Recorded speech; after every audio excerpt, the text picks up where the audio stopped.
Hi friends, நேற்று பௌர்ணமி இல்லைங்களா? வெள்ளிக்கிழமையோடு சேர்ந்து வந்தது ரொம்பவே சிறப்பு.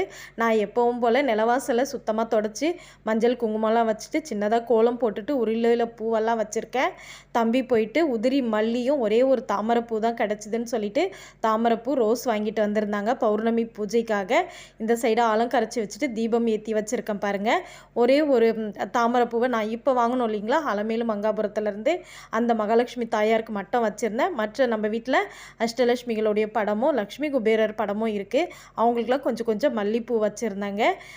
அதுக்கப்புறம் பஞ்சகவ்ய தீபம் ஏற்றி வச்சுருந்தேன். எப்போவுமே பௌர்ணமி தேதியில் நான் மகாலட்சுமியோட பூஜை பண்ணுவேன். அப்படி இல்லைன்னா லக்ஷ்மி குபேரர் பூஜை பண்ணுறது வழக்கங்க. இதை முடிச்சுட்டு நான் கோவிலுக்கு போகிற வேலையும் இருக்குது. அதனால் நம்ம வீட்டில் நல்லபடியாக சாமி கும்பிட்டுட்டு நான் கோவிலுக்கு போயிட்டேன். எப்போவுமே பார்த்தீங்கன்னா வடகிழக்கு மூலையில் நீங்கள் தீபம் காட்டுறது ரொம்ப நல்லது. நான் லாங் வீடியோ போஸ்ட் பண்ணியிருக்கேன், கண்டிப்பாக பாருங்கள். பாய்.